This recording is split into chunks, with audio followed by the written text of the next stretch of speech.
welcome to the show. We are so excited to share with you what Nashville Nights, Live in the Living Room, and Wannabe Cowboy have in store for you. So let's get into it. Ladies and gentlemen, cowboys and cowgirls, welcome back to this episode of Live in the Living Room with me, your host, Regan, aka Wannabe Cowboy. On the show today, we have a man that is currently in the past in terms of time zones. All the way from Texas, we are joined by the incredibly talented Hayden Haddock. Hayden, welcome to the show. How are we in the state of Texas? Hey, I'm doing great. Thank you so much for having me on. I really appreciate it. Well, no, thank you for taking time out of your busy day. I can imagine as a music artist, you're here, there, everywhere.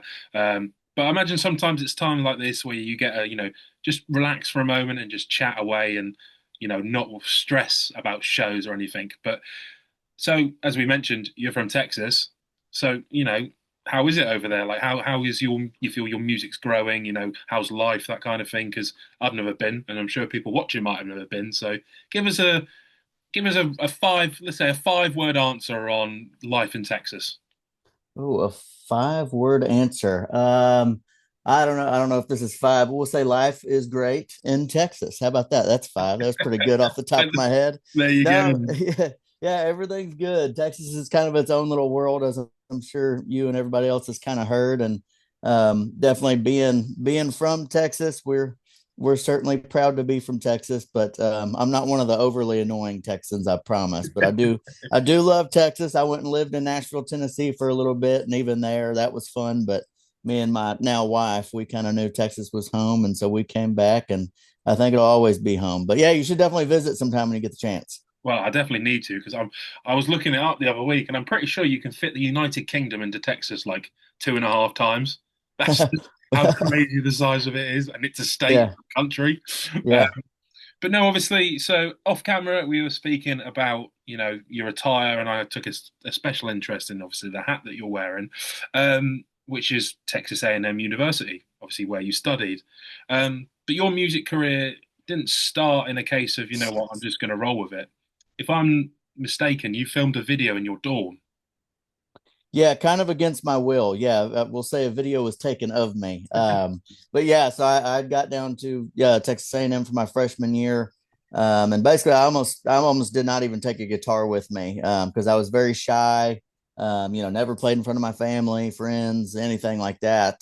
So my thought was kind of, why would I bring a guitar if I know I'm gonna have roommates and I'm not playing for them. So, but I ended up actually taking one of those little tiny Martin guitars, little Taylor, or I'm sorry, Taylor Mini.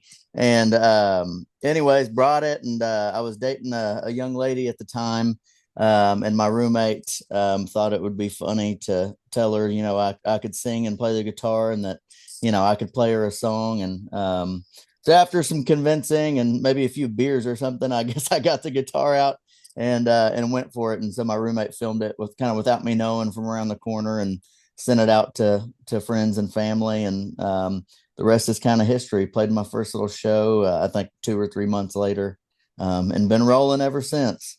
But it's crazy to think that you were, as you're saying, you were this shy person. That video, you probably were thinking, "Let's not do this. I'm not very good." Yeah. And next thing how many years later, here we are. You're releasing songs left, right, and center. People are coming out to see you again. But when you first thought that video was being created, you were probably thinking, "Don't post this anywhere. Don't do anything with it." And now look how life's turned out. So sometimes you got to thank the people that do stuff against your will, I guess. Yeah, no, absolutely. And I'm glad that video isn't circulating around anymore right now, because it may have not been half bad, but listening to that versus now, it was pretty terrible in my opinion. So So yeah, well, yeah, the voices change and they get better over time, yeah. that kind of thing. So being from Texas, obviously, music choices, you're blessed with great country artists over there. You know, one rising great and a man that came from nothing to something, obviously from the rodeo to the big stage, Cody Johnson, Hmm. people like George Strait. But then you've got your slower down pace music, so I really want to know like your sound. Obviously, being from Texas, there are a lot of these great influences. You know, who was the main focus? Was it a case of I want to sound like this person but make it my own, or was it a case of take inspiration from these artists and I'll work with it? Yeah, I guess probably more so just take inspiration, and you kind of hit the nail on the head with, yeah, Cody Johnson, being one of my main kind of inspirations. One of my older brothers, he's actually the one that kind of introduced me and my whole family to Cody Johnson years ago when I was in, shoot, probably middle school or something like that. Obviously, way before Cody was anywhere near what he is now. He was actually at the time playing a lot of the same clubs we're going around playing right now, which is kind of crazy, a cool full circle moment. Um, but yeah, definitely Cody Johnson. And then I'm just a huge '90s country fan. So obviously George Strait, can't go wrong there. And then Clay Walker, Tracy Lawrence, a lot of that stuff. So that was kind of my thing, was just trying to keep that kind of traditional sound. But obviously, I guess neo traditional is a good way to put it. Traditional, but Yeah. new enough to keep it Yeah. fresh. From your like from your music, I've really covered the case of that kind of red dirt kind of Yeah, music, the stuff that really wants to kick up your boots and get out there, have a good time. But I yeah, mean, you had some great. I mean, it makes sense. I talk about red dirt, and you've released literal song "Red Dirt Texas," yeah. "What a Town," and stuff like, is it "Front Porch in the Rain"? Hmm. All that whole huge range of music, but has led up to your recent single that came out last Friday, "Hell or High Whiskey."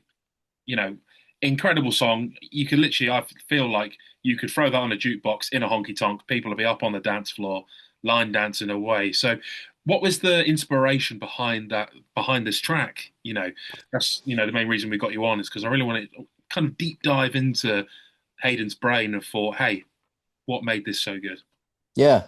Well, Heller High Whiskey, it actually came about somewhat easy. But we, like I mentioned earlier, me and my wife had gone to live in Nashville for a year, just trying to do some more songwriting and, bump elbows and all that good stuff that you can do in Nashville. And so while we were there was when I wrote this song.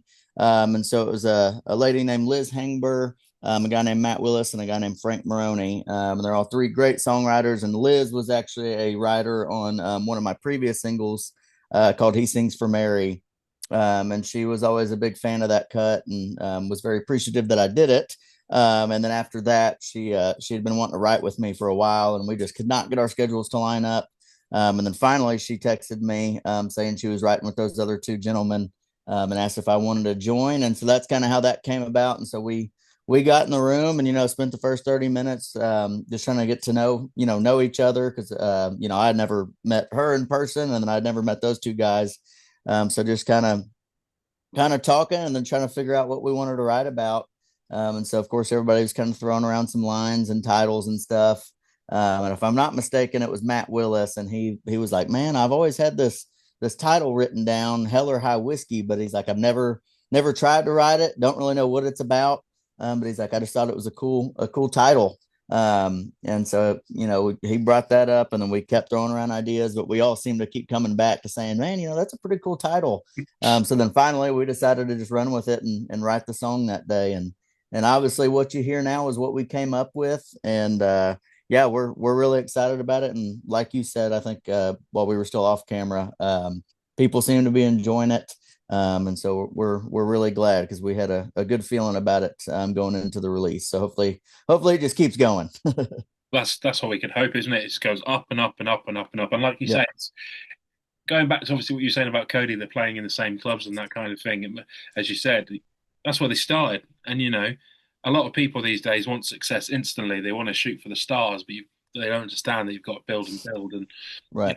for you, is in a sense of following, potentially in Cody's footsteps of playing at the same venues, it must be like pretty cool to walk in and go, "It's Kojo on the wall. He played here," and they're like, "Yeah." And you're like, wow, like as you mentioned, like you're standing where like your hero once stood. But Yeah.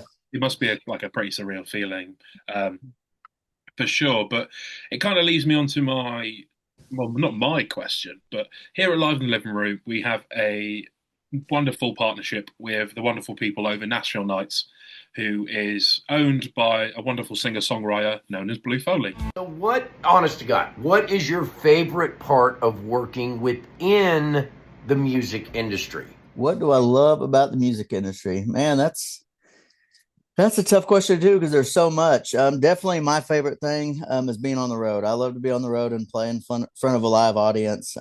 That's just you know, and I know it's kind of a cliche answer because you hear a lot of people say it, but there really is no feeling like, you know, that kind of few seconds before you're about to walk on the stage, hearing the band kick in and walking on and seeing people. And then of course, just throughout the show, the energy and adrenaline you get is unmatched, and definitely, you know, like I said, kind of something I feel like you can't recreate unless you maybe jump out of an airplane or something, which I'm not going to do. But no, that, and then of course just getting to meet just great people on the road, whether it's at the merch booth or getting to meet you know, other artists at festivals. But yeah, I'd say definitely just kind of the being on the road and just getting to meet people and play in front of a live audience is probably my favorite thing. Well, I would say having a crowd behind you that, you know, bounces off your energy. I can imagine being on stage with that. That's the only part that makes it, like, you know, even better. Like, people, you feel the radiant energy back. But obviously, I know you're a busy man. We won't take up too much of your time. So kind of leads me into my second to last question then for you, Hayden.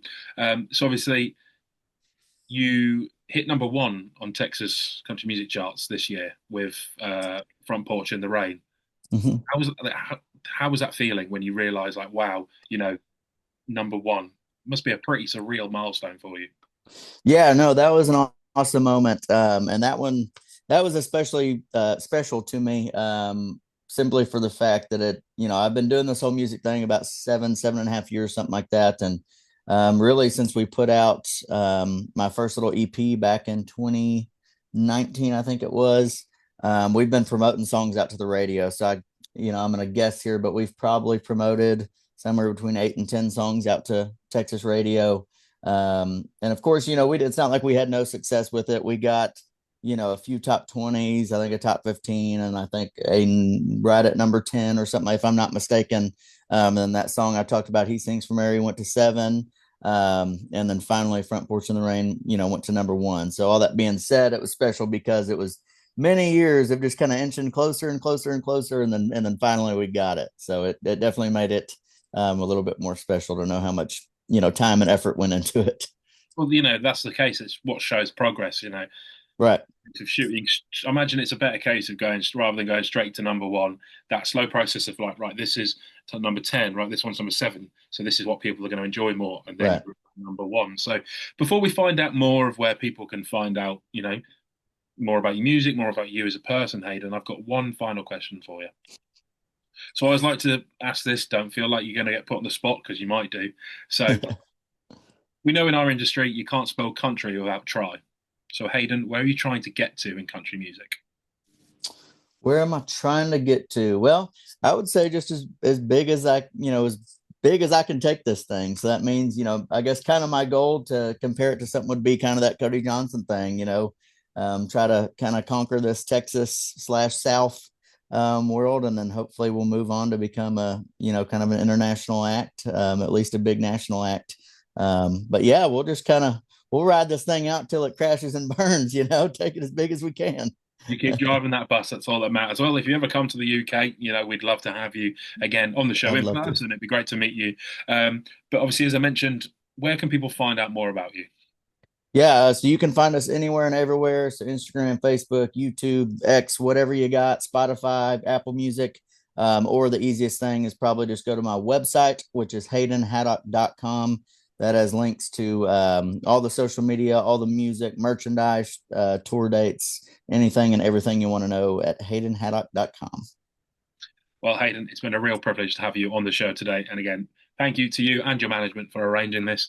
Ladies and gentlemen, that is all we have time on this episode of Live in the Living Room, and we will see you on the next one. Goodbye for now. Hey, thanks again, and make sure you join us next time because we have plenty more amazing stories, music, and all kinds of content coming your way. So stick with us.